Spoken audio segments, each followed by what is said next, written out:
할렐루야, 할렐루야. 네, 오늘 하나님 주신 놀라운 은혜가 오늘 이 예배 가운데 다시 한번 충만하기를 간절히 축원합니다. 제가 오늘 마스크 좀 벗어도 될까요? 네, 저녁 예배 설교 때는 좀 벗겠습니다.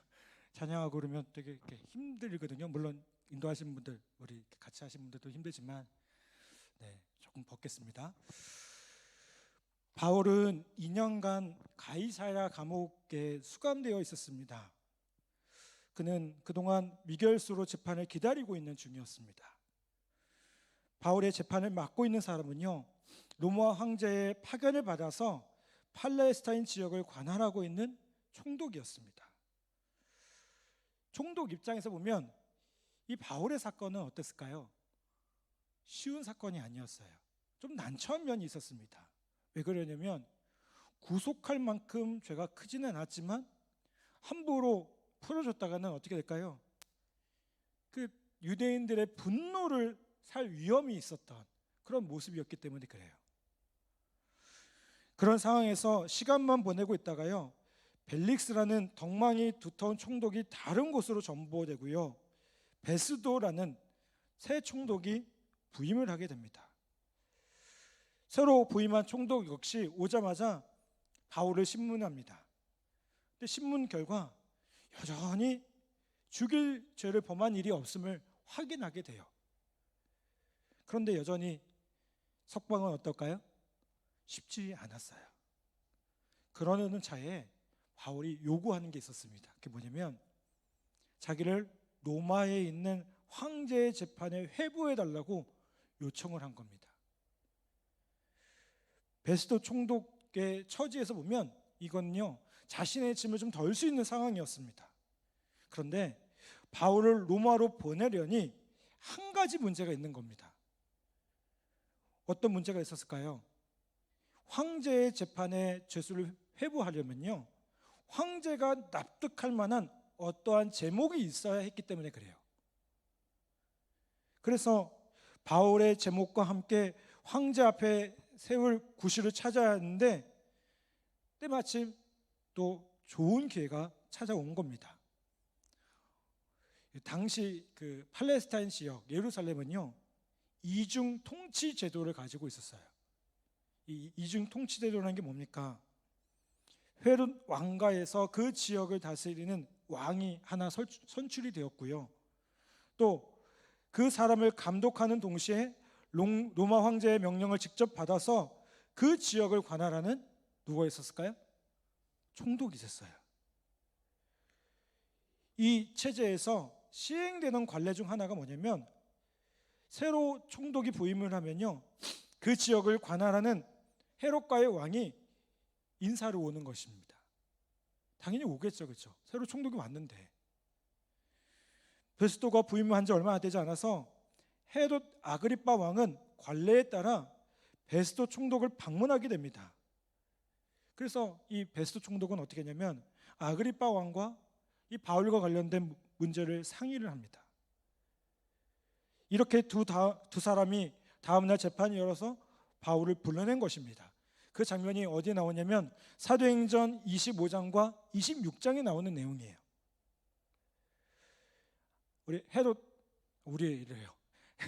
헤롯 아그리빠 왕. 이 아그리빠 왕은 좀 불운한 왕입니다. 왜냐하면 아버지 헤롯 아그리빠 1세라는 사람이 있었는데 이 사람이 세상을 떠났을 때 나이가 그 아그리빠 왕이 17살밖에 되지 않았어요. 그래서 왕위를 계속 받지 못합니다. 그래서 한동안 나이가 어리다는 이유로 서름을 당하다가요, 서른이 되어서 드디어 다메섹 지역 그리고 팔레스타인 북쪽 지역의 조그만 영토를 관할하는 분봉왕으로 겨우 이제 일하게 됩니다. 그리고 여기 나오는 아그리빠 왕은 그 헤롯 왕가의 마지막 왕이에요. 이 아그리빠 왕은 새로운 로마 왕자인 글라우디우스와 상당히 친분이 두터워서 덕분에 나중에는 베레아 지역까지 꽤 넓은 지역을 관할하게 됩니다. 그리고 유대의 대제사장을 임명할 수 있는 권한까지 얻게 됩니다. 베스도를 방문한 이때 아그리빠 왕에게는요 최전성기의 시기였어요. 아그리빠 왕의 어깨에 정말 이렇게 힘이 들어갈 대로 들어가 있는 그런 시기였습니다. 자, 아그리빠 왕과 베스도 총독이 바울을 재판하기 위해 배석합니다. 한번 그 모습을 한번 상상해 보십시오. 베스도 총독의 왼쪽에는요 천부장 4명이 배석해서 유형을 갖추고 있고요. 그 뒤로는 예루살렘으로부터 내려온 대제사장을 비롯해서 유대 나라 지도자들 수십 명이 아주 징후에 찬 눈초리를 한 채 앉아 있었을 것입니다. 높은 곳에 앉아 있었을 거예요. 재판장 분위기만으로도요 기가 죽을 그런 상황이었습니다. 이런 분위기에서 손이 묶인 바울이 끌려 나오게 됩니다. 사도 바울이 끌려 나오게 돼요. 바울을 변호한 사람은 아무도 없어요. 또 바울은 그 자리에 그 재판에 서기까지 벌써 2년 동안이나 옥고를 치르고 있던 상황이었습니다. 그렇기 때문에 바울의 그 모습은 어땠을까요? 정말 초라했을 거예요. 초췌했을 거예요. 2년 동안 옥고를 치렀는데요. 당시에 죄수들한테 제대로 줬겠습니까? 정말 초라한 모습이었을 겁니다. 베스도가 먼저 재판의 경위에 대해서 간단하게 이야기합니다. 황제에게 이 사람을 보내기 위해서 오늘 재판을 한다고 합니다. 그리고 나서 아그리빠 왕이 바울에게 변명하라고 기회를 주었습니다. 아그리빠 왕이여 라고 시작된 바울의 유명한 변론이 드디어 시작됩니다. 바울의 법정 진술의 내용은 몇 가지로 요약이 될 수 있어요. 먼저는 유대인과 자기 사이에 일어난 근본적인 쟁점은 예수의 부활이라는 점을 분명히 합니다. 두 번째로 바울은요 자신의 과거 경력, 특별히 기독교에 대해서 자신이 어떤 선입관을 갖고 있었는지에 대해서 설명을 합니다. 이 바울이 원래 어떤 사람이었어요? 그리스도 예수 믿는 사람들 잡아 죽이던 사람이었잖아요. 그것에 대해서 설명한 겁니다. 그리고 세 번째로 다메섹으로 가는 길에서 그가 부활하신 예수 그리스도를 어떻게 만나게 되었는지를 이야기를 해요. 그리고 19절 이하에서는 그가 예수 그리스도를 만난 다음에 예수님의 명령을 따라 하늘에서 보이는 것을 거스르지 않고 다메섹이나 예루살렘이나 온 유대와 또 온 이방 사람들에게 회개하라고 외쳤다고 바울이 말을 합니다. 여기서 바울이 전한 메시지의 중심은 뭘까요? 부활과 회개였어요. 이게 뭘 의미합니까? 예수 그리스도가 부활하셨습니다. 그분이 우리와 함께 하십니다. 그분이 우리 가운데 살아계십니다. 그러니 그분 앞에 우리가 회개해야 합니다라고 외쳤다는 거예요. 그리고 끝으로 바울은 자기가 지금까지 전한 메시지, 즉 예수 그리스도가 부활했다고 하는 이 복음을 유대 나라 사람들이 한결같이 믿고 늘 읽고 있는 구약 성경과 일치한다는 점을 이야기합니다. 바울이 아그리빠 왕 앞에서 말한 내용이었습니다. 바울의 이 이야기를 들은 총독 베스도는 어떻게 합니까? 참지 못하고요 크게 소리를 칩니다. 24절 보니까 뭐라고 얘기합니까? 바울이 이같이 변명하며 베스도가 크게 소리내어 이르되 바울아 내가 미쳤도다 내 많은 학문이 너를 미치게 한다 하니 라고 말씀해요. 이 베스도 총독이 보니까요 예수 그리스도와 그의 부활에 대해서 열정적으로 변화하고 예수 그리스도를 높이 자랑하는 이 바울의 모습을 이해할 수가 없는 겁니다. 왜요? 저렇게 공부 많이 하고 저렇게 좋은 가문에서 태어난 사람이 무엇이 아쉬워서 예수에게 미쳐서 저렇게 수갑을 차고 부끄러운 줄도 모르고 당당하게 소리를 치는지, 이게 미치지 않으면 도무지 저렇게 할 수 없다고 본 겁니다. 여러분, 바울의 모습은 세상 사람들 보기에 어떤 모습이에요? 완전히 미친 사람인 거예요. 완전히 미친 사람인 거예요.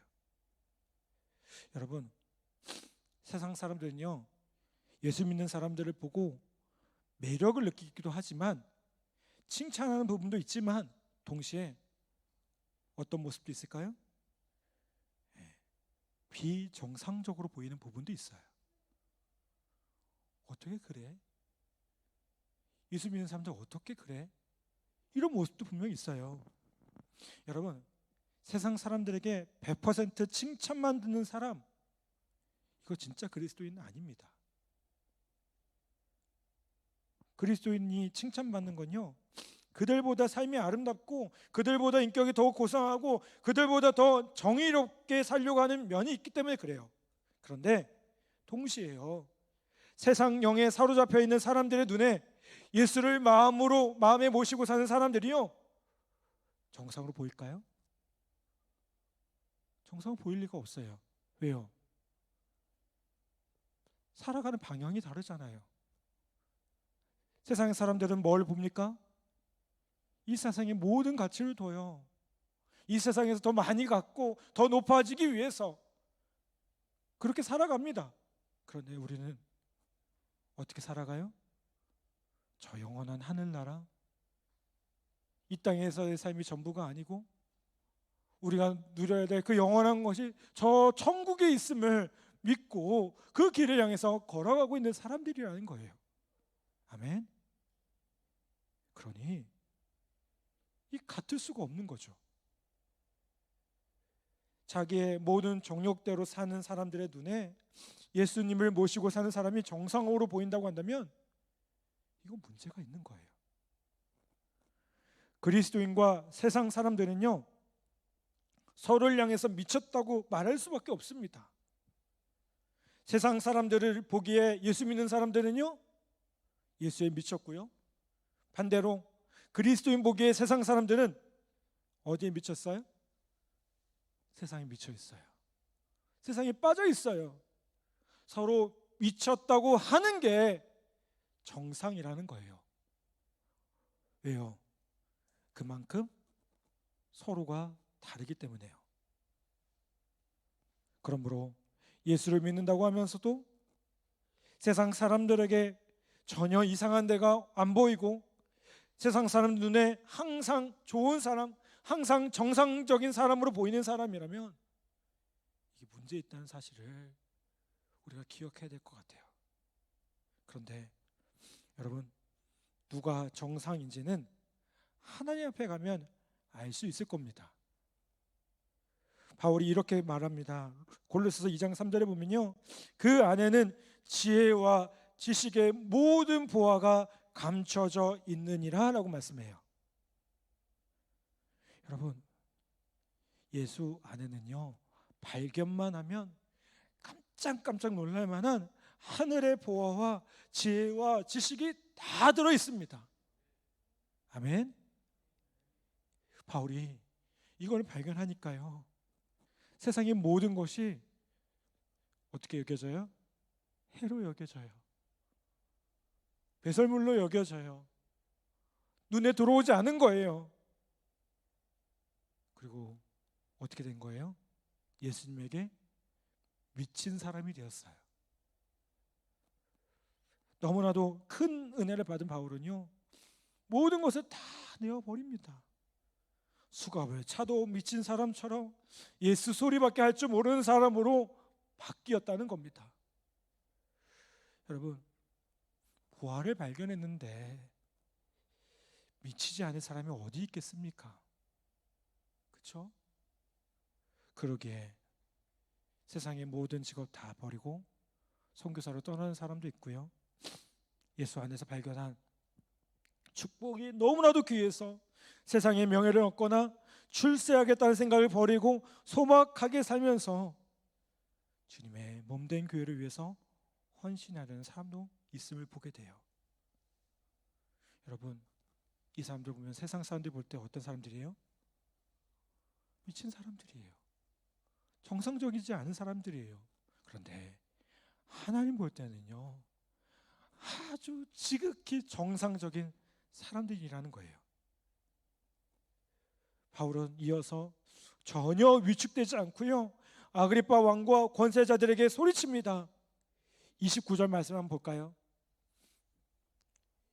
29절 말씀 우리 같이 한번 봉독해 보겠습니다. 시작. 바울이 이르되 말이 적으나 많으나 당신뿐만 아니라 오늘 내 말을 듣는 모든 사람도 다 이렇게 결백된 것 외에는 나와 같이 되기를 하나님께 원하나이다 하니라. 아멘. 여러분, 바울이 뭐라고 해요? 내 말을 모든 사람도 다 이렇게 결박된 것 외에는 나와 같이 되기를 하나님께 원하나이다. 그럼 이게 무슨 말입니까? 먼저 저 재판석에 앉아있는, 높이 앉아있는 사람들, 총독, 왕, 대제사장, 유대 지도자들 부럽지 않다는 거예요. 바울이 그들을 보니까요, 그들이 가진 권세, 영화, 지위 어느 것 하나 부럽지 않다는 거예요. 또한 나와 같이 되기를 원한다는 말은요, 바울이 자신의 처지를 전혀 부끄러워하지 않는다는 것을 보여줍니다. 예수님을 소유한 이상, 예수가 바울 안에 있는 이상, 수갑을 차든 어떤 재판장 앞에서 수모를 당하든 자신은 어떤 사람이라고요? 부끄럽지 않은 사람, 아니 행복한 사람이라고요. 여러분, 오늘 우리 안에 예수님이 나와 함께 하시기 때문에 내가 정말 행복합니다, 내가 정말 행복합니다라고 고백할 수 있나요? 여러분, 오늘 우리 안에 계신 그 주님 때문에, 내가 주님 때문에 행복합니다, 그렇게 고백할 수 있는 우리 모두 되기를 간절히 바랍니다. 또 마지막으로, 이 말은요, 저 재판하는 사람들을 불쌍히 여기는 말이에요. 이 무슨 말입니까? 바울은 지금 저들이 이 바울을 재판하고 있지만 나중에는 어떻게 될까요? 주님이 저들을 심판하게 되리라는 것을 바울은 알고 있었어요. 바울은요, 그 나중에 상황이 바뀔 것을 알고 있었어요. 하나님께서 심판하실 겁니다. 저들을 꿇어 앉히고요, 상황이 완전히 바뀔 것을 바울은 알고 있었어요. 그래서 오히려 어떤 거예요? 그 모습이 불쌍한 거죠. 저러면 안 되는데 하나님 앞에 어떻게 서려고, 하나님 앞에 어떻게 서려고, 그 마음이 들었던 거죠. 여러분, 우리가 하나님 앞에 서는 존재임을 늘 기억하기를 간절히 바랍니다. 지금은 우리가 사람들 앞에 서는 것 같지만 우리는 언젠가 하나님 앞에 설 거예요. 그러니 우리의 믿음이 어때야 될까요? 굳건해야 돼요. 흔들리면 안 돼요. 세상 사람들을 부러워하면서 저 세상에 좋은 것 나도 따라가야지가 아니라, 우리가 어차피 하나님 앞에 설 건데요, 하나님 좋아하신 것들을 감당해야 될 줄 믿습니다. 여러분, 바울의 이런 모습을 우리 마음 가운데 담기를 간절히 부탁을 드립니다. 여러분, 우리 바울처럼 되지 못합니다. 바울처럼 위대한 존재가 아니잖아요. 그런데 바울이 가졌던 그 정신만큼은 분명하기를 간절히 부탁을 드립니다. 여러분, 세상의 권세요, 세상에 뭔가 높아 보이는 거요, 여러분 그거 부러워할 필요 없습니다. 예수 믿지 않고 돈과 권력으로 세도를 부리고 일시적으로 잠깐 피었다가 떨어져 버리는 꽃과 같은 영화를 누리는 사람을요, 여러분 우리 부러워할 필요 없습니다. 바울이 뭐라고 외쳐요? 자신과 같이 되기를 원한다. 자신과 같이 되기를 원한다는 이 바울의 외침을 우리 모두가 듣기를 간절히 바랍니다. 아멘. 여러분, 오늘 부활하셔서 성령으로 함께 하신 주님, 그리고 우리의 왕 되신 주님, 세상의 왕이 아니라 온 우주의 왕 되시고 우리의 인생의 진정 왕 되신 주님을 바라보며 나아갈 때에 그 주님 안에서 충만한 삶, 세상이 누릴 수 없는 것들을 누리는 그런 복된 은혜가 우리 안에 있기를 간절히 바랍니다. 아멘. 여러분, 바울은 지금 죄수의 몸이지만 왕 앞에 서 있는 그 모습이 초라한 모습이지만 절대로 초라하지 않았습니다. 절대로 주눅들지 않았습니다. 없는 것 같지만 모든 것을 가지고 있는 사람이었어요. 아멘. 여러분, 오늘 그 바울의 모습을 기억하며 주님, 오늘 우리의 삶에도 주님 은혜에서 충만하기 원합니다. 왕 되신 나의 하나님께서 나를 다스려 주시고 통치하여 주시는 그 은혜로 말미암아 정말 충만한 삶, 그 복된 삶이 되기를 원합니다. 아멘. 그렇게 고백하며 주님의 놀라운 은혜 가운데 살아가는 우리 복된 성도들 다 되기를 간절히 부탁을 드립니다. 아멘. 오늘 진정한 왕 되신 우리 주님을 다시 한번 기억하며 그분을 마음껏 고백하고 예배하며 나아가는 우리 복된 성도들 모두가 되기를 주님의 이름으로 간절히 축복합니다.